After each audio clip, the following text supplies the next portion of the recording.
नमस्कार, बहुत बहुत स्वागत है आप सभी का डीडी न्यूज के इस खास कार्यक्रम इस वक्त में। मैं हूं निखिल सिंह और क्या है इस वक्त की बड़ी खबरें जिनके बारे में विस्तार से जानने समझने को लेकर आपके मन में जिज्ञासा है।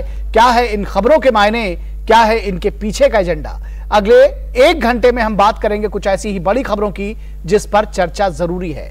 संसद में अविश्वास प्रस्ताव पर चर्चा जारी है। प्रधानमंत्री नरेंद्र मोदी आज इस चर्चा का जवाब देंगे, तो इस अविश्वास प्रस्ताव पर भी हम विस्तार से बात करेंगे और जानने की कोशिश करेंगे कि आखिर इसके पीछे की पूरी सियासत क्या है। बिहार में महागठबंधन को 1 वर्ष पूरे हो गए हैं। महागठबंधन से लेकर INDIA गठबंधन तक क्यों मची है आपसी जंग, क्या है इसके मायने, इस पर विशेष चर्चा करेंगे अपने मेहमानों के साथ। बात कर्नाटक में एक के बाद एक घोटालों के खुलासे की करेंगे और आखिर वहां पर ठेकेदार क्यों हैं हड़ताल पर और क्यों वो काम आगे नहीं बढ़ाना चाह रहे, इस पर भी करेंगे सवाल। होंगे कई अहम सवाल और जवाब, लेकिन सबसे पहले इस वक्त की हेडलाइंस। प्रधानमंत्री नरेंद्र मोदी शाम 4 बजे देंगे अविश्वास प्रस्ताव पर चर्चा का जवाब। लोकसभा में अविश्वास प्रस्ताव पर चर्चा का आज तीसरा दिन। वित्त मंत्री निर्मला सीतारमण ने विपक्ष पर साधा निशाना, कहा हम जनता के सपने को करते हैं साकार, यूपीए ने 1 दशक में किए बर्बाद।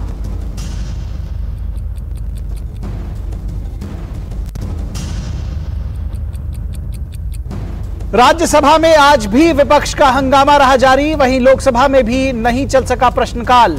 गतिरोध समाप्ति की सरकार की पहल पर नहीं बन सकी बात।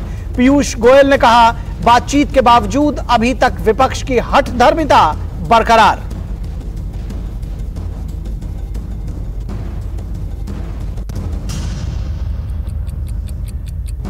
दिल्ली की केजरीवाल सरकार एक बार फिर सवालों के घेरे में। डीटीसी बसों में पैनिक बटन लगवाने के नाम पर करोड़ों रुपए के घोटाले का आरोप। Delhi taxi tour transport and travel association ने भी पैनिक बटन के नाम पर 800 करोड़ रुपए वसूलने के लगाए आरोप।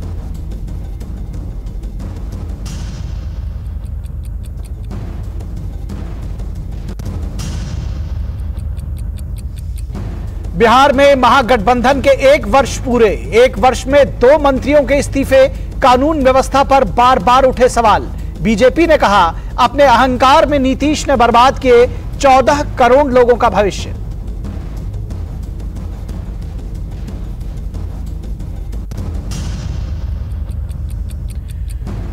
और कर्नाटक में ठेकेदारों ने बंद किया सरकारी काम। 25,000 करोड़ रुपए के बकाया भुगतान को लेकर सरकार से टकराव की राह पर। पूर्व मुख्यमंत्री कुमारस्वामी ने लगाया आरोप, डीके शिवकुमार मांग रहे हैं कमीशन। 5 गारंटी से हिली कर्नाटक की अर्थव्यवस्था। तो सबसे पहले संसद की कार्यवाही की बात करते हैं। अविश्वास प्रस्ताव पर पीएम मोदी आज जवाब देंगे और शाम 4 बजे यह जवाब आएगा। अब से 1 घंटे बाद पूरी चर्चा लोकसभा में अविश्वास प्रस्ताव पर चर्चा का आज तीसरा दिन है और आज शाम 4 बजे प्रधानमंत्री नरेंद्र मोदी इस चर्चा का जवाब देंगे। यह दूसरी बार होगा जब प्रधानमंत्री नरेंद्र मोदी अविश्वास प्रस्ताव पर चर्चा का जवाब देंगे। 2018 में तेलुगु देशम पार्टी अविश्वास प्रस्ताव लाई थी जो औंधे मुंह गिरा था। अविश्वास प्रस्ताव पर चर्चा के दूसरे दिन कल सत्ता पक्ष और विपक्ष के बीच तीखी नोकझोंक देखने को मिली। राहुल गांधी ने सरकार को मणिपुर के मुद्दे पर घेरने की कोशिश की तो सरकार की ओर से केंद्रीय मंत्री स्मृति ईरानी ने जमकर पलटवार किया। एनडीए सरकार के खिलाफ कांग्रेस सांसद गौरव गोगोई ने 8 अगस्त को अविश्वास प्रस्ताव पेश किया था। भाजपा के सहयोगी दलों ने भी कांग्रेस और विपक्षी दलों को तथ्यों के आधार पर घेरा। अविश्वास प्रस्ताव पर चर्चा में हिस्सा लेते हुए गृह मंत्री अमित शाह ने कहा कि नरेंद्र मोदी सरकार ने कुछ ऐतिहासिक फैसले लिए हैं, वंशवाद और रिश्वतखोरी को खत्म किया है। गृह मंत्री ने कहा कि मोदी सरकार के खिलाफ अविश्वास प्रस्ताव राजनीति से प्रेरित है। जनता और संसद का सरकार में पूरा भरोसा है। गृह मंत्री ने पिछले 9 वर्षों में एनडीए सरकार के कामकाज को सिलसिलेवार ढंग से रखा। पिछली सरकारों के कार्यकाल से तुलना कर अंतर को स्पष्ट किया। गृह मंत्री ने कहा कि वह मणिपुर मुद्दे पर पहले दिन से ही चर्चा के लिए तैयार हैं, लेकिन विपक्ष चर्चा नहीं चाहता, वो सिर्फ विरोध करना चाहता है। अमित शाह ने कहा कि पीएम मोदी ने पिछले 9 वर्षों में 50 से अधिक बार पूर्वोत्तर का दौरा किया है। 50 से अधिक बार पूर्वोत्तर का दौरा किया है, पूर्वोत्तर के साथ दिल का रिश्ता स्थापित किया है। गृहमंत्री ने कहा कि वहां हुई हिंसा की घटनाओं से सभी दुखी हैं। ये घटनाएं शर्मनाक है, लेकिन इस पर राजनीति करना और भी ज्यादा शर्मनाक है। अमित शाह ने कहा कि मणिपुर में जो कुछ हो रहा है वो परिस्थितियों से पैदा हुई जातीय हिंसा है और इसे राजनीतिक मुद्दा नहीं बनाया जाना चाहिए। तो खरी खरी सुनाई विपक्ष को अमित शाह ने और दूसरे मंत्रियों ने भी। कल का जो अविश्वास प्रस्ताव पर चर्चा रही वो हंगामेदार रही और एक के बाद एक सवालों के जवाब दिए अमित शाह ने। और आज प्रधानमंत्री नरेंद्र मोदी 4 बजे इस चर्चा का जवाब देंगे लोकसभा में। तो आज 4 बजे प्रधानमंत्री नरेंद्र मोदी इस चर्चा का जवाब देंगे और इसको लेकर के तमाम जो नजरें हैं वो लोकसभा पर हैं। प्रधानमंत्री क्या कुछ आज जवाब देते हैं इस पूरी चर्चा का। जैसा कि हमने आपको बताया कि प्रधानमंत्री दूसरी बार अविश्वास प्रस्ताव पर चर्चा का जवाब देंगे। 2018 में उन्होंने ये जवाब दिया था। और सीधे चलते यहां से लोकसभा, जहां पर प्रहलाद जोशी इस वक्त बोल रहे हैं।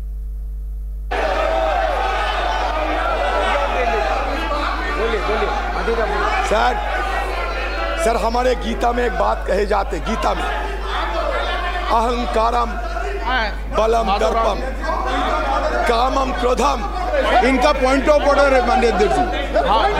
बोलिए ना सर 352 अहंकारम 352 सर बलम दर्पम to the fact matter on which the judicial decision is pending. Second sir मैं ये सब रेफर नहीं करता हूँ। 5वां नंबर पर ये है reflect upon the conduct of the person in high authority unless the discussion is based on the substantive motion drawn in proper terms। कोई मोशन मूव नहीं किया है। प्रधानमंत्री जी के खिलाफ ऐसे आरोप लगाना अनाप शनाप baseless allegation, doing the baseless allegation cannot be accepted sir, it cannot be tolerated. He should आप रूलिंग देना चाहिए, हमारा निवेदन है, और उनको माफी मांगना चाहिए और जो कुछ भी बोला है वो एक्सपंज करना चाहिए सर। कोर्ट से निकाल दिया, प्लीज कोर्ट से निकाल दिया प्लीज। सर बोले नो सर आप ऋतुराज सिंधिया जी।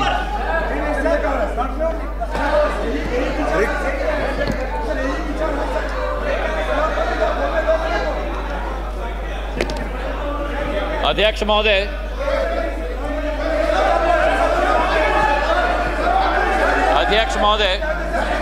ऋतुराज सिंधिया, आज मैं अपने एनडीए के गठबंधन को और प्रधानमंत्री जी को मैं धन्यवाद अर्पित करना चाहता हूं कि इस अविश्वास प्रस्ताव पर बोलने का मुझे मौका दिया। लेकिन जो ये दृश्य अध्यक्ष महोदय इस प्रजातंत्र के मंदिर में आज हम देख रहे हैं, जिस प्रजातंत्र के मंदिर में इस देश की संस्कृति, इस देश का सद्भाव, इस देश की विचारधारा निर्मित की जाती, जिस प्रजातंत्र के मंदिर से देश की 140 करोड़ जनता अपनी प्रेरणा लेती, उस प्रजातंत्र के मंदिर में ये स्पष्ट हो गया है अध्यक्ष महोदय कि इन लोगों को ना देश की चिंता है, ना प्रधानमंत्री के पद की चिंता है, ना राष्ट्रपति के पद की चिंता है। इनको तो केवल अपनी हैसियत की चिंता है। ये देश को पूर्ण रूप से स्पष्ट हो गया। अध्यक्ष महोदय, मुझे 20 साल हो गए हैं इस संसद में, मेरा अपना सौभाग्य मैं मानता हूं, लेकिन ऐसा दृश्य में मैंने 2 दशक में नहीं देखा है कि जिस तरीके से देश के सर्वोच्च पद के व्यक्ति 140 करोड़ जनता के हृदय में स्थापित इस देश के प्रधानमंत्री के प्रति जो शब्दों का उपयोग विपक्ष के द्वारा किया गया है, मैं मानता हूं कि सदन के सामने नहीं लेकिन देश की जनता के सामने इन्हें माफी मांगनी चाहिए। आज जो दृश्य हम देख रहे हैं अध्यक्ष महोदय, कि अविश्वास प्रस्ताव के आधार पर अध्यक्ष महोदय, मैं आपका संरक्षण चाहूंगा। ये बोलने के लिए कभी तैयार हो जाते हैं लेकिन सुनने के लिए तैयार नहीं होते। ना देश की जनता की ठोक कर 2 बार चुनाव में नतीजा हजम करने के लिए तैयार है, ना सदन की बात सुनने के लिए तैयार है। आज जो स्थिति उत्पन्न हुई है अध्यक्ष महोदय, जो अविश्वास प्रस्ताव लाया गया, सर आपका संरक्षण मैं चाहता हूं, इनको कंट्रोल किया जाए। देश की जनता ने तो अपना पूरा परिणाम इनके चेहरे पे दिखा दिया। जो जनता के सामने नहीं कर पा रहे वो आज सदन में बैठ के कोशिश कर रहे हैं करने के लिए। जो अविश्वास प्रस्ताव इनके द्वारा यहाँ लाया गया, यह अविश्वास प्रस्ताव मणिपुर की बात नहीं है। मिशन मणिपुर के आड़ में ये अपनी राजनीतिक रोटियां सेकने के लिए आज यहां उपस्थित हुए हैं। पिछले 2 दिन से मैं सुन रहा हूं अध्यक्ष महोदय, हम इनको भी बता दें कि अगर ये इनका बर्ताव रहा तो इनकी बात भी इस प्रजातंत्र के मंदिर में हम सुनने नहीं देंगे। पूर्ण रूप से स्पष्ट करना चाहते हैं अध्यक्ष महोदय, जो इस क्षेत्र में और इस सदन में प्रस्तुतिकरण हुई है, ये वो बादल है जो गरजना चाहते हैं लेकिन बरसते नहीं। तो आपने देखा हंगामेदार सत्र जारी है। केंद्रीय मंत्री ज्योतिरादित्य सिंधिया इस जो अविश्वास प्रस्ताव की चर्चा है उस पर वो हिस्सा ले रहे थे, लेकिन लगातार हंगामा विपक्ष का जारी था। इस पूरी खबर पर बातचीत करने के लिए हमारे साथ हमारे संवाददाता शैलेंद्र मिश्रा इस वक्त संसद भवन परिसर से हमारे साथ जुड़े हुए हैं। शैलेंद्र, ये देखने में आ रहा है कि अभी भी, जबकि ये समझा जा रहा था कि अविश्वास प्रस्ताव पर कम से कम जो है सत्ता पक्ष और विपक्ष एक दूसरे को धैर्य के साथ सुनेगा, लेकिन अभी ये देखने में आ रहा है कि हंगामा अभी भी जारी है। तो ये किस तरह की राजनीति है?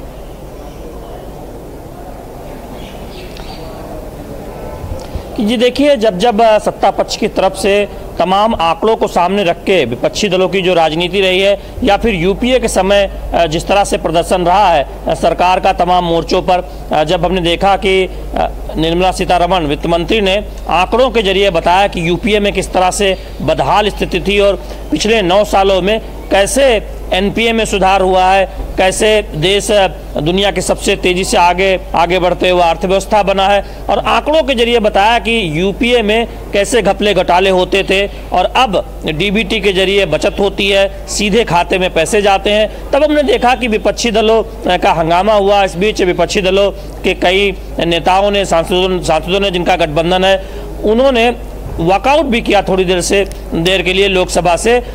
अविश्वास प्रस्ताव विपक्षी दलों द्वारा ही लाया हुआ है और उस चर्चा के दौरान थोड़ी देर सदन से बाहर जाना, ये इस रणनीति पर एक सवाल एक तरह से खड़ा होता है। आपसे थोड़ी देर पहले हमने देखा कि अधीर रंजन चौधरी जो कांग्रेस के नेता हैं, वो अपनी बात रख रहे थे। उन्होंने कुछ ऐसी बातें कही जिस पर प्रहलाद जोशी संसदीय कार्य मंत्री की तरफ से आपत्ति जताई गई कि पीएम मोदी को लेकर इस तरह के बयान रिकॉर्ड से निकाले जाने चाहिए, और उसके बाद लोकसभा अध्यक्ष ने कहा भी कि उसे रिकॉर्ड से निकाल दिया जाएगा। उसके बाद ज्योतिरादित्य सिंधिया केंद्रीय मंत्री अविश्वास प्रस्ताव पर हो रही चर्चा में हिस्सा ले रहे हैं जी।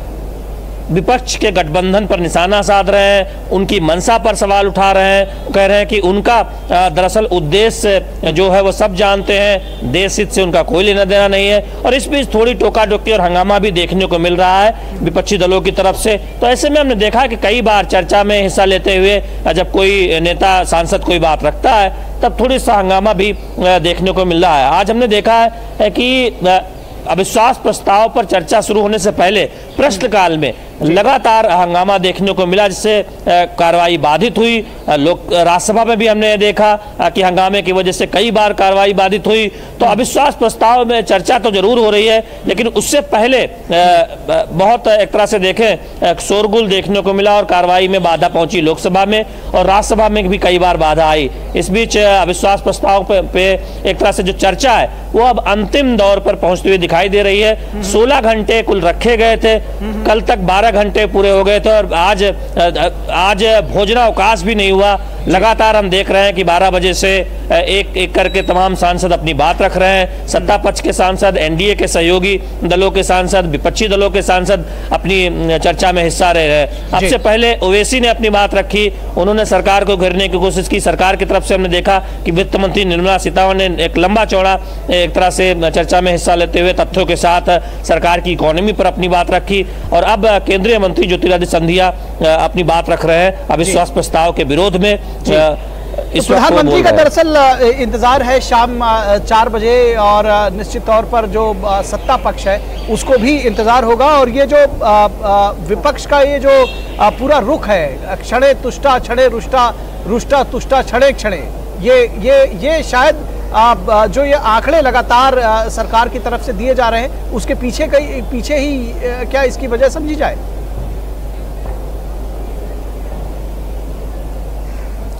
ये ऐसा लगता है कि जब जब आंकड़ों के जरिए सत्ता पक्ष के नेता आपको यहाँ यूपीए सरकार के शासनकाल को आईना दिखाते हैं, लोकसभा कैसे इकोनॉमी शैलेंद्र आपको रोकेंगे, लोकसभा चलते हैं। देश की जनता ने इनको बाहर का दरवाजा दिखा दिया है, अब सदन से भी स्वयं बाहर जा रहे हैं।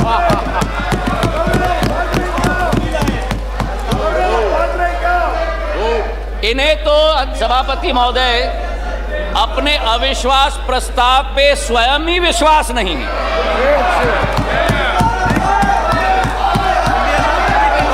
सुन लो, धैर्य रखो और सुन लो, इतने उत्तेजित मत हो। जो देश की जनता ने परिणाम दिया है वो स्वीकार करो। अब सभापति महोदय, इनके जो एक समूह है I.N.D.I.A घमंडिया समूह, उस समय में समूह में आम आदमी पार्टी के कार्यकर्ता ने स्वयं यूपीए सरकार पर 2G और कोल स्कैम का PI लगवाया और आज कांग्रेस का हाथ आपके साथ। ये स्थिति अंदर की बात। और वही स्थिति सभापति महोदय हमारे टीएमसी के साथी यहां बैठे हुए थे, जिस टीएमसी के बारे में अधीर दा रोज इस सदन में लपक कर भ्रष्टाचार की बात करते थे, चिटफंड की बात करते थे, अपने संसदीय क्षेत्र में कार्यकर्ताओं की कत्लों की बात कर रहे थे।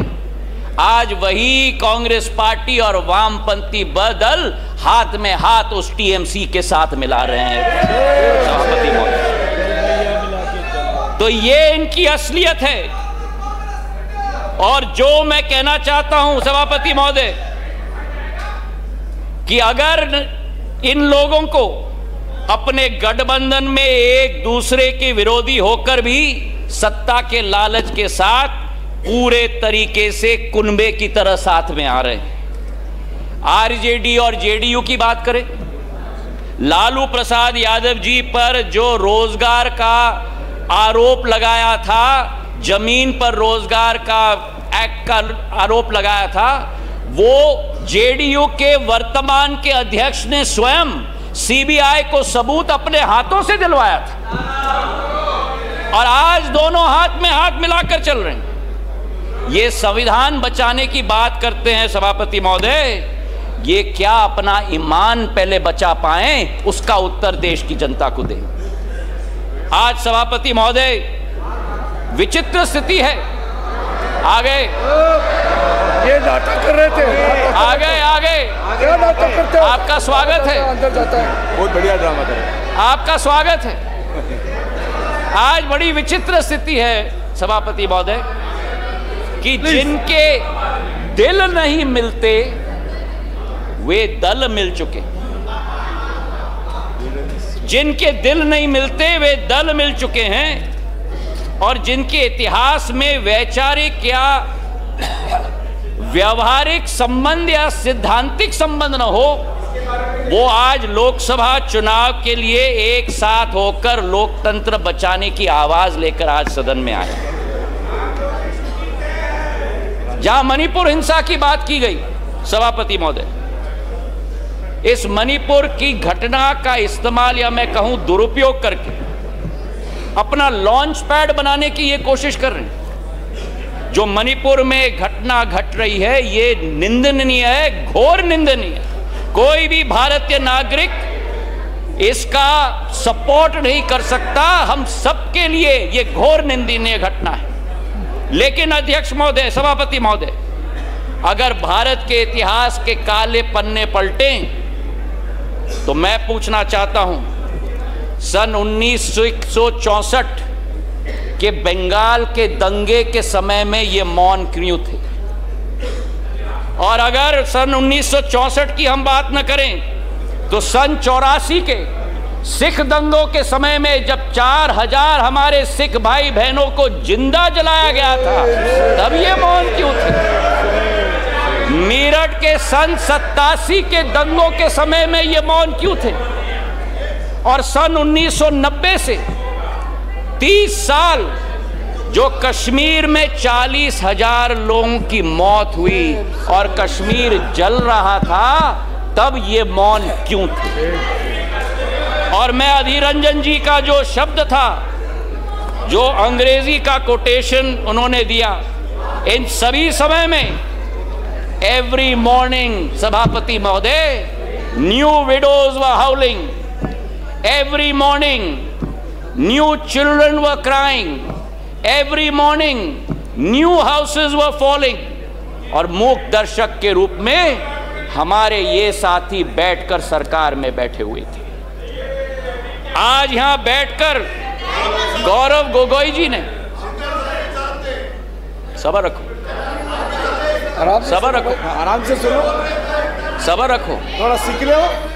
गौरव गोगोई जी ने आसाम अकॉर्ड की बात की। जिस आसाम अकॉर्ड की बात की, उस आसाम अकॉर्ड का क्रियान्वयन कांग्रेस की सरकार ने कभी की? आज मैं पूछना चाहता हूं कि हमारे पड़ोसी देश बांग्लादेश के साथ 68 वर्षों में हमारे बॉर्डर को निर्धारित नहीं किया था। 2014 में जब प्रधानमंत्री जी ने शपथ ली, 1 साल के अंदर बांग्लादेश का बॉर्डर निर्धारित करने का काम प्रधानमंत्री नरेंद्र मोदी जी ने किया था। अगर सच्चाई मैं बताऊं, प्लीज उत्तेजित मत हो, उत्तेजित मत हो गौरव। नो अगर बोलते हो तो सुनने की क्षमता रखो, सुनने की क्षमता रखो। बैठिए, जनता ने आपकी चिल्लाने को बैठ जाइए, बैठ जाइए। सभापति महोदय, सभापति महोदय, नॉर्थ ईस्ट की सारी समस्या कांग्रेस की तुष्टीकरण की राजनीति के साथ शुरुआत हुई, जब उनको अपनी फायदा नॉर्थ ईस्ट में विदेशी घुसपैठियों को अंदर लेकर उनको नागरिकता देने की कावियात की शुरुआत और शरण और पहचान देने की कावियात की शुरुआत। चार्जशीट सभापति महोदय बड़ी लंबी है। 1960 के दशक में जब मणिपुर में अलगाववादी समूह ने हिंसा की शुरुआत की, जब वो जन्म हुआ तो वो कौन था जो उनके साथ बैठकर चर्चा करने के लिए तैयार था? वो कौन था जिन्होंने उनके साथ बैठकर समझौता किया? और आप भूल गए 1993 में जब 123 दिन मणिपुर जल रहा था, आपकी सरकार यहां भी थी, आपकी सरकार यहां भी थी,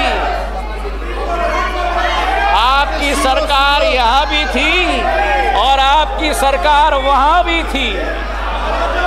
और आज आप मणिपुर के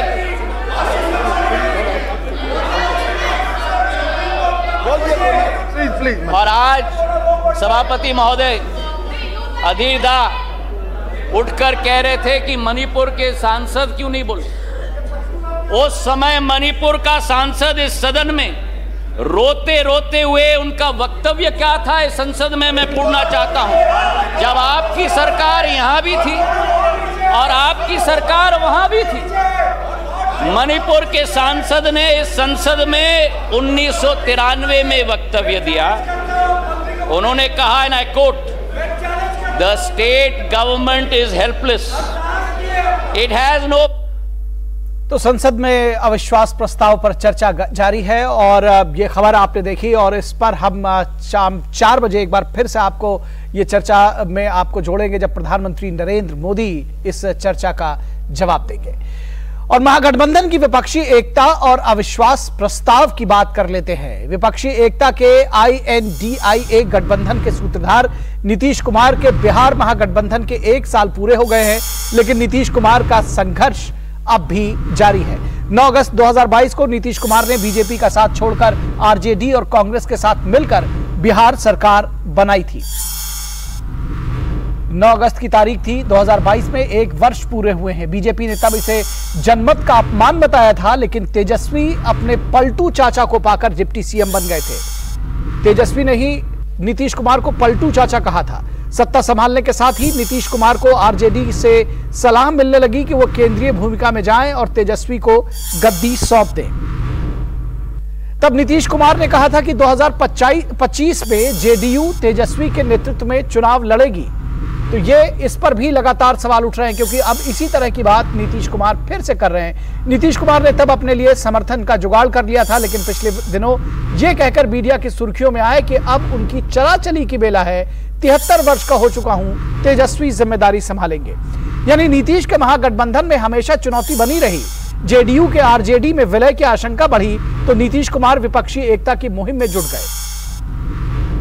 3 महीने के प्रयास से उन्होंने विपक्षी गठबंधन का सम्मेलन पटना में आयोजित किया। बहुत सारे नेताओं से मिले और पटना में इस गठबंधन का जो सम्मेलन था उसको आयोजित किया। लेकिन पटना के बाद ये विपक्षी गठबंधन कैसे कांग्रेस के नेतृत्व वाला गठबंधन बन गया, ये नीतीश कुमार समझ ही नहीं पाए। यानी उनके पैर के नीचे से जमीन खिसका ली उनके जो दूसरे सहयोगी थे वो, ऐसा कहना है बीजेपी और दूसरे दलों का। लालू यादव ने नीतीश कुमार को संयोजक बनाने की मांग रखी, जो अब तक अनसुनी रही। लेकिन पिछले 1 साल से नीतीश कुमार का महागठबंधन विवादों के कारण सुर्खियों में रहा है। पहले कुछ पुराने साथियों ने साथ छोड़ा तो विवाद के कारण 2 मंत्रियों का इस्तीफा भी हुआ है।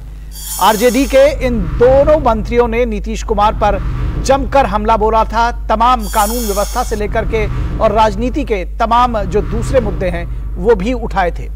कानून व्यवस्था की बगड़ती हालात में नीतीश कुमार के सुशासन पर प्रश्न चिन्ह लगा दिया है तो गंगा पर बने पुल के गिरने और बालू खनन के माफिया के कहर ने नीतीश कुमार के इकबाल को हाशिए पर लाकर खड़ा किया है। RJD में अभी भी नीतीश की स्वीकार्यता नहीं है, वो ये जानते हैं। तो जो विलय की बात हो रही है वो RJD कैसे स्वीकार करेगी, ये बात नीतीश कुमार समझ रहे हैं। सवाल यह भी उठाया जा रहा है कि लालू यादव परिवार पर लैंड फॉर जॉब मामले में जब कार्रवाई शुरू हुई तो नीतीश कुमार ने खामोश रहना ही ठीक समझा। बीजेपी को रोकने के लिए नीतीश कुमार ने बिहार में महागठबंधन बनाया, वहीं केंद्र की सियासत में उन्होंने अपनी भूमिका बढ़ाने के लिए विपक्षी एकता मंच की पैरवी की। नीतीश खुद को स्थापित करने के लिए बिहार में मशहूर रहे हैं, लेकिन कांग्रेस परिवार की महत्वाकांक्षा में नीतीश की सियासत उलझ गई है। और क्या कुछ कहती है ये सियासत, ये भी समझने की कोशिश करते हैं। और आइए सुनते हैं बीजेपी के बिहार प्रदेश अध्यक्ष सम्राट चौधरी को, जिन्होंने प्रदेश में महागठबंधन सरकार के 1 साल पूरा होने पर क्या कुछ कहा। आइए सुनते हैं सम्राट चौधरी को। सुशासन की बरसी है, विकास समाप्त हो गए। ये सुशासन की बरसी मनाने का काम आज हो रहा है। कल पूरे बिहार में भारतीय जनता पार्टी धिक्कार मंच, धिक्कार मार्च का अभियान शुरुआत करेगी और पूरे प्रदेश में नीतीश कुमार जी के खिलाफ आंदोलन करने का काम करेगी। ये धिक्कार है। धिक्कार मंच मार्च के माध्यम से नीतीश कुमार जी जो घमंडिया गठबंधन के नेता हैं उसका खिलाफ करेगी।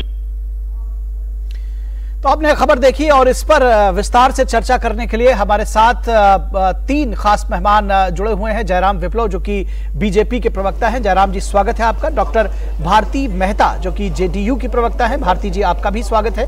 और हमारे साथ हमारे संपादकीय सलाहकार विनोद मिश्रा जुड़े हुए हैं। विनोद जी स्वागत है आपका। और शुरुआत हम आपसे ही करें कि किस तरह से इस पूरी रिपोर्ट को आपने देखा, किस तरह से ये महागठबंधन के 1 वर्ष का आकलन जो करेंगे वो तो करेंगे ही, किस तरह से नीतीश कुमार की पूरी राजनीति बदली और कहीं ना कहीं उनके ऊपर इस बात का प्रेशर था कि वो अब अपने लिए कुछ दूसरी भूमिका की तलाश करें। निखिल, ये एक आसान काम नहीं है कि बिहार जैसे राज्य में 16-17 साल से चीफ मिनिस्टर बने रहना नीतीश कुमार जैसे लोगों को समझने की ज़रूरत है कि नीतीश कुमार क्या है। लेकिन मैं आपको एक छोटा से ब्रीफ में देता हूं कि आप अगर 3 साल की घटना को देखें, 2013, 2017 और 2022, इन 3 घटना में आपको नीतीश कुमार जी का पूरा एक व्यक्तित्व दिखता है। 2013 में आपने देखा होगा कि जैसे मोदी जी का नाम आया प्राइम मिनिस्टर के रूप में, तो वो सबसे पहले उससे अलग होके और फिर लालू यादव के साथ में गए थे और गठबंधन बनाया था जी। फिर 2017 में आपने देखा कि वो किस तरह से उस महागठबंधन को तोड़ के बीजेपी के साथ मिलके वहाँ पे सरकार बनाए। और फिर आपने 2022 में देखा है कि नीतीश कुमार ने किस तरीके से बीजेपी के नेतृत्व में, मोदी जी के नेतृत्व में चुनाव लड़ा और सबसे ज़्यादा सीटें बीजेपी की आई। इसके बावजूद नीतीश कुमार मुख्यमंत्री बने, लेकिन वो हट के फिर आरजेडी और कांग्रेस के साथ में सरकार बना ली, जिसका 1 साल कल पूरा हुआ है जी। तो ये महागठबंधन की सियासत में अगर आप ये पूरी तस्वीर को सामने में रखेंगे तो आपको लगेगा कि हर समय नीतीश कुमार ने अपने को स्थापित करने के लिए ये सारा संघर्ष किया है और अपने को स्थापित लगातार करते रहे हैं। लेकिन जो आप अपने आज की चर्चा का जो स्लग लिखा है, टाइटल लिखा है कि महागठबंधन से ये विपक्षी एकता का के सूत्रधार बनने की कोशिश नीतीश कुमार ने की थी, वो कोशिश में नीतीश कुमार कहां तक कामयाब हुए हैं, ये अभी आपके दोनों गेस्ट बताएंगे। विप्लव जी भी हैं और हमारे जेडीयू के प्रवक्ता भी हैं निखिल जी। निश्चित तौर पर, और अगर हम जेडीयू की प्रवक्ता भारती मेहता जी से समझने की कोशिश करें, 1 साल के गठबंधन की तो बात करें ही भारती जी, साथ ही साथ जब हम ये देखते हैं कि वो यहाँ पर बार बार कहते रहते हैं कि अब उनकी चला चली की बेला है, वो 73 वर्ष के हो गए हैं, शासन अब जो है तेजस्वी को सौंप देंगे, लेकिन साथ ही साथ उनके हाथ में जो ये विपक्षी एकता की जो उन्होंने मुहिम चलाई थी वो पटना तक तो दिखी उनके हाथ में, उसके बाद उनके हाथ से सरकती हुई दिखी। तो ना खुदा ही मिला, ना विसाले सनम, ना इधर के रहे ना उधर के रहे। क्या कहेंगे आप? निखिल जी, मुझे लग रहा है कि इस पर अभी ये कहना कि न खुदा ही मिला न विशाले सनम, ये कहना शायद जायज इसलिए नहीं होगा कि जिस दिन इस संपूर्ण विपक्षी एकता के मुहिम की शुरुआत की गई थी, तो पहले दिन से जो बीजेपी है वो तो कह ही रही थी कि इसका कुछ नहीं होगा, मगर लोगों ने देखा कि पाटलिपुत्र की धरती ऐतिहासिक मीटिंग की गवाह बनी। फिर उसके बाद बैंगलोर में मीटिंग हुए और फिर उसके बाद अभी महाराष्ट्र में मीटिंग संभावित है जो होना है अगले माह। इसलिए ये कहना कि कुछ भी नहीं मिला और कुछ भी नहीं हुआ, मुझे लगता है कि ये कतई उचित नहीं होगा। वक्त दिया जाए, निश्चित तौर पर जो भी और प्रोग्रेस होंगे, सबसे पहले हमारे नेता आदरणीय नीतीश कुमार जी और इस गठबंधन के बड़े नेता, इंडिया के बड़े नेता आदरणीय लालू प्रसाद जी, राहुल गांधी जी लोकतंत्र के चौथे खंभे के सामने उपस्थित होकर जो भी इसका प्रोग्रेस रिपोर्ट होगा सबसे पहले आपको शेयर करेंगे। नहीं, लेकिन अगर कुछ मिलने की संभावना रहती तो बात ये भी कही जा रही कि बेंगलुरु से वो छोड़कर चले आए, जिस तरह से संयोजक बनाने की कोशिश में लालू प्रसाद यादव उनका कैंपेन कर रहे हैं, जिसको इंडिया के जो INDIA का गठबंधन जो बनाया उसको बाकी लोग सुन ही नहीं रहे हैं। निखिल जी, सबसे बड़ी बात तो एज ए पत्रकार मेरा आपसे आग्रह है कि आप अच्छे और न्यूट्रल पत्रकार हैं कि इंडिया कहने में हिचक नहीं होनी चाहिए, जिस तरह इन लोगों को आजकल, तो मेरा आग्रह है ये एक युवा भारतीय के नाते कि इंडिया को इंडिया जितनी बार हम कहेंगे वो हमारे लिए गौरव का विषय है। वैसे इस पर एक सवाल भारती जी, मैं इस चर्चा को भटकाना नहीं चाहता, लेकिन आपने कहा INDIA को इंडिया कहो, इस पर जो सवाल है वो नीतीश कुमार जी ने ही खड़ा किया था, तो देख लीजिए ये नाम रह जाएगा या आगे बदल ना जाए। निखिल जी, जब किसी भी बिंदु पर विमर्श होता है कुछ फाइनल होने के पहले, तो उनके मन में उस समय अगर बात आई होगी कि नहीं इसके अलावा कोई और नाम रखा जाए, तो ये कोई बड़ी बात नहीं है। जब भी कोई विमर्श होता है तो उसमें उस समय जितने दिमाग में जितनी बातें आती हैं कि ये बेहतर होगा या इससे बेहतर ये होगा, तो उस समय ये चर्चा हुई थी, मगर अब सबकी सहमति से इंडिया नाम पड़ा इसका, और ये निरंतर। और आपने एक चीज अभी बीच में कही कि वहां से वो निकल गए और आ गए। उस दिन राजगीर में मलमास मेला का उद्घाटन था, जो पूर्व से और उसी जी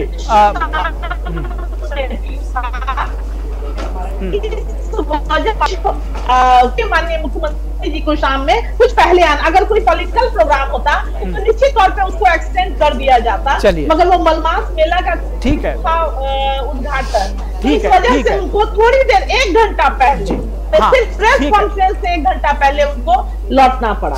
चलिए अगर आप उसका ये कारण बताती हैं, राजनीति में दरअसल इस तरह के कारण माने नहीं जाते, लेकिन अगर आप मान रही हैं, और मैं इस पर जयराम विप्लव जी का कमेंट लेना चाहूंगी, महागठबंधन के 1 साल को कैसे आंकेंगे और नीतीश कुमार की कोशिशों को कैसे आंकेंगे। जिस तरह से अभी भारती जी ने कहा कि वो तो दरअसल वहां से इसलिए चले आए थे क्योंकि उनका एक और कोई प्रोग्राम लगा हुआ था, आपको भी लगता है या आपको लगता है कि कांग्रेस दरअसल कहीं ना कहीं उसने छका लिया है इस पूरे गठबंधन को? देखिए, सबसे पहले तो मैं जेडीयू के हूँ या अन्य INDI संगठन से जुड़े हुए दलों के प्रवक्ता हूँ, उनको निवेदन करना चाहता हूँ कि आप या हम या कोई दल या कोई गठबंधन भारत का हिस्सा हो सकता है, भारत कभी नहीं हो सकता। तो इंदिरा इंडिया यूपीए कि हम भारत हैं, किसी ने नहीं कहा महोदय। भारती जी उनको खत्म कर लेने दीजिए, एक दूसरे में बोलेंगे तो वो फिर बात समझ में आएगी नहीं, इसलिए एक एक करके बोले। जयराम जी हम भी सबसे पहली बात तो हम सब कोई भी दल, व्यक्ति, संगठन, गठबंधन भारत का हिस्सा हो सकते हैं, भारत नहीं हो सकते। इसलिए इंदिरा इंडिया यूपीए इंडिया ये संभव नहीं है, देश की जनता ने नकारा है। दूसरा, अभी हमारे जो दूसरे बड़े भाई कह रहे थे, उन्होंने उदाहरण दिया 2013, 2017 और 2022 का। उस तीनों में क्या हुआ, नीतीश कुमार की महत्वाकांक्षा हिलोरे मारती है, वो जब विफल होते हैं तो निराशा का वातावरण बनता है और उस निराशा में क्षणिक वैराग्य उत्पन्न होता है। नीतीश कुमार जी इसी परिस्थिति से गुजरते हुए आज भी ये कह रहे हैं कि अब मेरा तो चलने का समय हो गया, मेरे बाद अब ये संभालेंगे। लेकिन जैसे ही उनको महत्वाकांक्षा फिर दिखने लगती है, PM की कुर्सी देखिए तो अब CM की कुर्सी छोटी लगने लगी, लेकिन जब हाथ में कुछ नहीं रहता तो वो CM का पद भी नहीं छोड़ना चाहते। यानी इन्होंने सही कहा, वही तो खुदा बने हुए 33 सालों से बिहार के बड़े भाई और छोटे भाई, और खुदा की खुदाई में बिहार की जनता को क्या मिल रहा है? बिजली मारने पर गोलियां, अपने हक के लिए आवाज उठाने पर लाठी, हत्या, लूट, बलात्कार और कानून व्यवस्था की धज्जियां हो गई। कटिहार में हमारी एक दलित बहन को निर्वस्त्र कर जिस प्रकार गुंडों ने घुमाया, उस पर मुख्यमंत्री एक शब्द के संवेदना के निकले, उनके पार्टी के किसी प्रवक्ता ने आधे मिनट भी खर्च किया होगा कभी उसको बोलने में। ये इस सच्चाई को भी दबाना चाहते हैं, ये स्वीकार नहीं करेंगे कि संगत से गुण होते, संगत से गुण जा। भारतीय जनता पार्टी के साथ थे, सुशासन लागू कहलाए, और आज RJD के साथ गए हैं। बिहार की जनता निर्दयी कुमार कह रही है, नीतीश कुमार को जनता उठा रही है।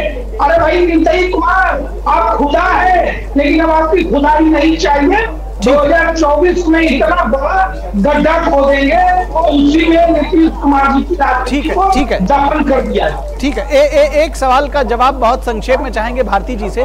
भारती जी, जिस तरह से नीतीश कुमार बार बार कह रहे हैं कि अब चला चली की बेला है, 73 साल का हो गया है, जो एक नैराश्य का वातावरण जिसकी अभी चर्चा यहाँ पर हुई, आपको लगता है कि RJD और JDU का विलय जो है वो बहुत जल्दी अब संभव है? था लोगों के साथ में, इसके साथ में नीतीश कुमार की पार्टी भी चल रही थी, लेकिन वहाँ उसी के साथ में चिराग पासवान का भी चैलेंज उनको मिल रहा था। तब भी नीतीश कुमार ने यही इमोशनल कार्ड खेलते हुए कहा था कि ये हमारी आखिरी चुनाव है, ये हम आखिरी बार चुनाव लड़ने के बाद, इसके बाद चुनाव नहीं लड़ेंगे। तो ये नीतीश कुमार ने उस चुनाव के आखिरी चुनाव के बाद में रैली में उन्होंने ये बात कही थी, और उसका हो सकता है JDU के लोगों ने इस बात का दावा किया कि इसके सेंटीमेंट का असर पड़ा और नीतीश कुमार के इस तरह की जो अपील थी उसको लोगों ने माना। लेकिन नीतीश कुमार 43 सीट से आगे नहीं ले पाए थे, आपको याद होगा। जी बिल्कुल, यही इमोशनल कार्ड उन्होंने परसों खेला है, और उस इमोशनल कार्ड में उन्होंने तेजस्वी के साथ में ही चलते हुए उन्होंने कहा कि अब तो हमारी चले चलाई के बेला है। और वो बता रहे थे उसको कि अब हम 73 साल के हो गए हैं, कि मतलब नीतीश कुमार क्या मैसेज देना चाह रहे थे। जी नीतीश कुमार ये जान रहे हैं कि उनकी पार्टी से बड़ी पार्टी आरजेडी है, और वो अभी जो बिहार में चीफ मिनिस्टर हैं वो आरजेडी के कृपा से हैं। लेकिन मैं इससे अलग बात करता हूं, ये तो जेडीयू और आरजेडी के प्रवक्ता हैं और दोनों बहुत सक्षम हैं, दोनों अपनी अपनी बात कर लेंगे। लेकिन नीतीश कुमार ने जो ये विपक्षी एकता की मुहिम शुरू की थी, आपको याद होगा 3-4 महीना पहले जब वो दिल्ली आए और दिल्ली से राहुल गांधी से मिलने के बाद, सोनिया गांधी से मिलने के बाद उन्होंने अलग अलग चीफ मिनिस्टर से भी मिलने का सिलसिला चलाया था। लेकिन 3 महीने के बाद जो अभी भारती जी बता रही थी कि पटना के पाटलिपुत्र के उस गौरवशाली भूमि में, लेकिन वो पटना के गौरवशाली भूमि के बाद ये विपक्षी एकता शायद उनको पलट के पीछे देखा भी नहीं। नीतीश कुमार को पता भी नहीं चला कि ये शिमला में सम्मेलन आने वाला है, होगा, या फिर ये सम्मेलन बेंगलुरु में होगा। और आपको याद होगा कि बेंगलुरु के विपक्षी सम्मेलन से नीतीश कुमार सबसे पहले उठ के चले आए थे। जी, दरअसल यही सवाल बार-बार उनसे सब सारी चीजें उनके सामने में है। जी विनोद जी, यही सारे सवाल पूछे जा रहे थे और इस पर सवाल और भी पूछे जाएंगे। दरअसल महागठबंधन के 1 साल पूरे हुए हैं। मैं चाहूंगा कि अगर भारती जी आप तक मेरी आवाज पहुंच रही हो तो आप अपनी कुछ बात रखना चाह रही थी। जी, आप कह रही थी कि जेडीयू और आरजेडी के गठबंधन से उसके विलय को लेकर के हम सवाल पूछ रहे थे, आप कुछ कहना चाह रही हैं? मैंने सवाल नहीं सुना जी, मैं ये कह रहा था कि क्या ये समझना चाहिए कि निकट भविष्य में जेडीयू और आरजेडी का गठबंधन हो जाएगा, जिस तरह से एक नैराश्य का वातावरण जब ये बार बार कहते हैं कि मैं 73 का हो गया हूँ, चला चली की बेला है, तो ऐसा समझना चाहिए? निखिल जी, मुझे लगता है कि अगर सामान्य तौर पर हम आप युवा हैं, मगर कभी बातचीत में हम कह जाते हैं, हम आप भी, कि हमारी अब ये उम्र हो रही है। अगर आप किसी बातचीत में इसकी चर्चा करते हैं तो मुझे लगता है कि इसको सीधे नैराश्य के भाव से जोड़ना बहुत वाजिब बात नहीं होगी। कि सामान्य तौर पर भी मुझे लगता है कि लोग ये बात बोलते हैं, कोई बड़ी बात नहीं है कि अब हमारी उम्र इतनी हो गई, पता नहीं अभी तक चुनाव नहीं लड़े हैं, हम पत्रकार हैं, अभी तक हम फलाना काम नहीं कर पाए, कुछ इस तरह का। तो मुझे लगता है कि इसकी बहुत विशेष अर्थ इसका निकाला जाना। चलिए अब हम चर्चा को विराम देंगे, लेकिन जो आपने कहा, चलिए मैं मान लेता हूं कि इसका विशेष अर्थ नहीं निकाला जाना चाहिए, लेकिन दरअसल है क्या कि जब पब्लिक लाइफ में होते हैं और राजनीति में होते हैं भारती जी, तो इसके विशेष अर्थ निकाले जाते हैं। जयराम जी, आज आपको समय नहीं दे पाऊंगा क्योंकि समय बिल्कुल समाप्त हो चुका है, इसलिए आप सभी तीनों खास मेहमानों का धन्यवाद करूंगा और चर्चा को विराम दूंगा। अगले बार फिर हम आप सबको जुड़ेंगे और इस पर जरूर चर्चा करेंगे। बहुत धन्यवाद। थैंक यू जी, धन्यवाद। और अब बात करेंगे कर्नाटक में 5 गारंटी बनी जी का जंजाल। किस तरह से 5 गारंटी जी का जंजाल बनी, एक के बाद एक कवायद करते हुए दिख रहे हैं सिद्धारमैया, लेकिन उसमें पार नहीं पा रहे। कर्नाटक में 5 गारंटी ने राज्य की अर्थव्यवस्था को पटरी से उतार दिया है। पहले विधायकों ने अपने क्षेत्र में विकास कार्य न होने पर विरोध जताया था और अब ठेकेदार कर्नाटक सरकार के साथ टकराव की राह पर हैं। बृहद बेंगलुरु महानगर पालिका के ठेकेदारों ने लंबित बिलों को तत्काल मंजूरी देने की मांग करते हुए काम बंद कर दिया है। राज्य भर के ठेकेदारों ने चेतावनी दी है कि अगर बिलों को जल्द ही मंजूरी नहीं दी गई तो वे आंदोलन करेंगे। लंबित बिल कुल मिलाकर लगभग 25,000 करोड़ रुपए के हैं। राज्य भर के ठेकेदारों ने चेतावनी दी है कि अगर बिलों को जल्द मंजूरी नहीं दी गई तो वे आंदोलन करेंगे। 25,000 करोड़ रुपए के लंबित बिल हैं, तो आप समझ सकते हैं कि ये जो संख्या है ये कम नहीं है। वहीं जेडीएस नेता और पूर्व मुख्यमंत्री एचडी कुमारस्वामी ने उप मुख्यमंत्री डीके शिवकुमार पर बिलों को मंजूरी देने के लिए कमीशन की मांग करने का आरोप लगाया है। जेडीएस नेता ने डीके शिवकुमार पर कमीशन की मांग करने का आरोप लगाया है, तो ये अपने आप में बड़ी खबर बन जाती है जब इस तरह के आरोप लगाए जाते हैं।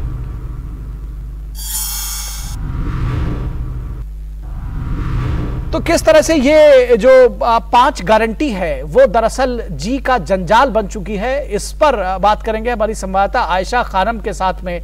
आयशा, एक के बाद एक जो आरोप लगाए जा रहे हैं, कभी विधायक नाराज हैं, अब ठेकेदारों ने ये काम बंद करने का शुरुआत किया, इसमें तो एक भ्रष्टाचार का भी एंगल आ गया। जेडीएस के एचडी कुमारस्वामी कह रहे हैं कि जी इसमें तो कमीशन मांगा जा रहा है, वो सीधे सीधे उप मुख्यमंत्री का नाम ले रहे हैं। तो कुल मिलाकर ये जो सारी कवायद है कहीं ना कहीं वो 5 गारंटी के ऊपर आकर टिकती है और वो पूरा न कर पाने की वजह से जो एक पूरी कसमसाहट, छटपटाहट जो है वो दिखाई पड़ती है और अर्थव्यवस्था भी पटरी से उतरती हुई दिख रही है। क्या कहेंगी आप? जी हाँ, बिल्कुल निखिल, क्योंकि लगातार शुरू से ये साफ होता जा रहा था कि कैसे सरकार ने कहा था कि विकास के लिए सरकार के पास पैसा नहीं है, और सरकार ने लगातार ये विधायकों को भी बताया था कि उनकी कॉन्स्टिट्यूएंसीज के लिए जो एमएलए फंड है वो भी नहीं दिया जा सकता, क्योंकि इसके लिए भी सरकार के पास पैसे नहीं है। और सरकार ने 5 गारंटीज के लिए जो 50,000 करोड़ रुपए का बजट रखा है, इसको जुटाने के लिए सरकार अलग अलग तरीके से, अलग अलग जरिए से पैसा जुटाने की कोशिश कर रही है। लेकिन इसी बीच कॉन्ट्रैक्टर्स ने जो आरोप लगाया है, और उसमें से एक भनक आती है भ्रष्टाचार की, और ये आरोप जो कॉन्ट्रैक्टर्स ने लगाया है, ये वही कॉन्ट्रैक्टर्स हैं जिन्होंने पहले बीजेपी सरकार पर 40% कमीशन का आरोप लगाया था।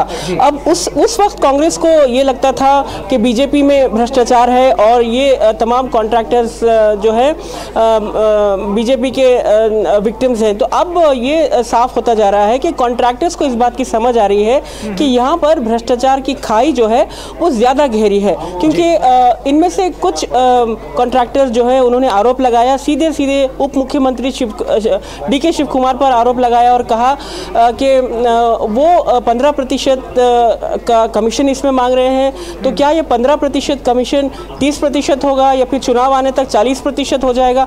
तो ये जो है लगातार कॉन्ट्रैक्टर्स को लेकर जो एक राजनीति यहाँ पर गरमा रही है। कॉन्ट्रैक्टर्स एक नया जरिया बन रहे हैं राजनीतिक उठापटक का कांग्रेस और बीजेपी के बीच में। उसमें कॉन्ट्रैक्टर्स जिन्होंने दरअसल 4,000 करोड़ तक का जो रुपया खर्च किया है बेंगलोर डेवलपमेंट में, उनके बिल्स अटके हुए हैं। तो वो चाहते हैं कि अगर इस पर इंक्वायरी की भी बात कर रहे हैं, उप मुख्यमंत्री कमेटी गठन करने की बात कर रहे हैं, तो उससे पहले उन्हें कम से कम कुछ हद तक उनके पेमेंट रिलीज किया जाए और बाद में इंक्वायरी जारी रखें। तो ऐसे में कॉन्ट्रैक्टर्स परेशान है। देखिए, बेंगलोर में ही 4,000 करोड़ रुपए के बिल्स जो है कर्नाटक सरकार ने रोक के रखे हैं, और इसी तरह से हर कॉरपोरेशन में जो कर्नाटक की अगर 36 जिलों की हम बात करें तो कम से कम 1,000 करोड़ या 2,000 करोड़ की हम बात करते हैं, तो 50,000 करोड़ तक के बिल्स जो है कॉन्ट्रैक्टर्स के बाकी हैं। तो आप अंदाज़ा लगा सकते हैं कि कैसे कॉन्ट्रैक्टर्स इस तमाम राजनीति की उठापटक में फंसे हुए हैं, और इसके जरिए विकास का मुद्दा जो है वो कहीं ना कहीं पटरी से उतर गया है। और सरकार भी खुलेआम ये कह रही है कि विकास के लिए पैसा नहीं है। अगर सरकार 5 गारंटी की बात करती है और 5 गारंटी के लिए फंड जुटा नहीं पा रही है, तो ये जो सिद्धारमैया की सरकार है और उसके ऊपर से जब इस तरह के आरोप लग रहे हैं और इस तरह जो कॉन्ट्रैक्टर हैं वो सरकार के साथ सीधे सीधे टकराव की मुद्रा में हैं, तो निश्चित तौर पर सिद्धारमैया के लिए मुश्किलें बढ़ी हुई हैं। और बढ़ते हैं अगली खबर की तरफ। राघव चड्ढा की मुश्किलें बढ़ी हैं। आम आदमी पार्टी के सांसद राघव चड्ढा, राज्यसभा से विशेषाधिकार नोटिस मिलने के बाद आप सांसद राघव चड्ढा की सदस्यता पर ग्रहण लगने की संभावना बढ़ गई है। आप नेता ने इसे अपने खिलाफ साजिश माना है। वो कहते हैं कि मेरे खिलाफ साजिश की जा रही है।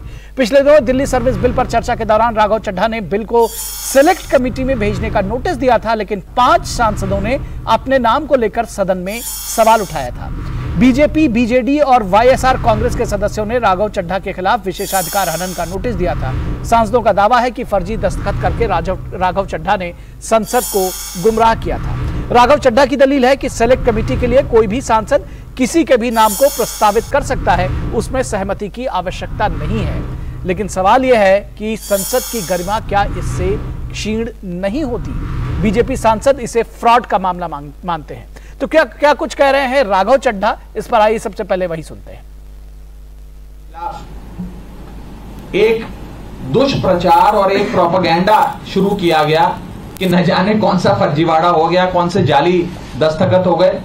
ये रूल बुक कहती है कि किसी भी समिति के, सिलेक्ट कमेटी के गठन के लिए आप नाम प्रस्तावित करते हैं, कोई भी सांसद नाम प्रस्तावित कर सकता है, और जिस मेंबर का नाम प्रपोज किया जाता है, प्रस्तावित किया जाता है, उस मेंबर का ना साइन चाहिए, ना उस मेंबर का सिग्नेचर चाहिए, ना उस मेंबर का रिटन कंसेंट चाहिए।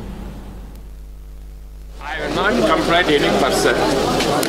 I have only given the privilege motion who violated and misused my name. चोर ने कोतवाल को डांटा, ऐसे एक हिंदी में कहावत है ना, ऐसे बात कर रहे। बिना पूछे हुए किसी का नाम लेते हैं, तो रूल में बहुत क्लियर है उनका कंसेंट लेना। कंसेंट नहीं लिया है तो ऑन रिकॉर्ड हमारे एमपीज और बाकी पार्टी का एमपीज भी बताते हैं, बाद में भी कॉन्स्पिरेसी। ये केजरीवाल जी का ट्रेनिंग बहुत अच्छा हो गया उनको, तो जैसे केजरीवाल जी एक झूठ बोलने में माहिर है ना, ऐसे ये भी झूठ बोलते हैं, इतना ही। सर प्रधान।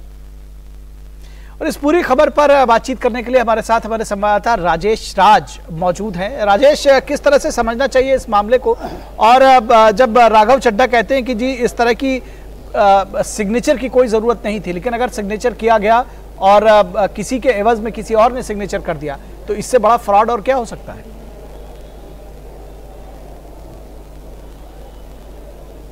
देखिए, निश्चित तौर पर, और जो प्रहलाद जोशी ने जो कहा कि अरविंद केजरीवाल का इतिहास कुछ ऐसा ही रहा है और शायद यही वजह है कि उनके जो अन्य सांसद हैं वो भी इसी तरह की हरकतें कर रहे हैं। लेकिन जहां तक प्रिविलेज कमेटी का सवाल है तो यह जांच करने के बाद ही पता चल पाएगा निखिल कि आखिर क्या कुछ इससे निकलकर सामने आता है। लेकिन जो सबसे बड़ा सवाल है कि क्या कंसेंट जो है एक सांसद का लिया जाना चाहिए अथवा नहीं लिया जाना चाहिए। जो हम लोगों ने बातचीत करने की कोशिश की जिन लोगों से भी, अन्य सांसदों से, चाहे वो रूलिंग पार्टी के हों या विपक्षी पार्टियों के हों, उसमें कोई बहुत अस्पष्टता जो है वो निखिल दिखाई नहीं पड़ी। कुछ सांसदों ने कहा कि हस्ताक्षर की जरूरत नहीं पड़ती है, कुछ सांसदों ने कहा कि नहीं हस्ताक्षर की जरूरत पड़ती है। लेकिन इसका निर्णय जो है वो प्रिविलेज कमेटी को ही करना होगा कि आखिर कानून क्या कहता है, नियम क्या कहता है और इसके तहत क्या कार्रवाई हो सकती है, यह देखने वाली बात होगी। हमने राज्यसभा के कई अधिकारियों से भी यह समझने की कोशिश की कि क्या ऐसा है कि कोई व्यक्ति सेलेक्ट कमेटी में भेजे जाने के लिए किसी सांसद का नाम खुद से प्रपोज कर दे, क्या ऐसा संभव है? लेकिन बहुत स्पष्टता इसमें दिखाई नहीं पड़ी। कुछ लोगों ने कहा कि ऐसा कोई प्रावधान नहीं है कि उनका सिग्नेचर जो है वो चाहिए ही। लेकिन जो मुझे लगता है, जो संविधान हमारी इजाजत देता है कि हम अगर किसी से कोई मदद भी मांगते हैं या किसी से कोई बात करते हैं तो उनसे पूछते जरूर है। बिल्कुल, हाँ, ये काम हम करने के लिए चले हैं तो क्या इसमें आपकी रजामंदी है कि नहीं?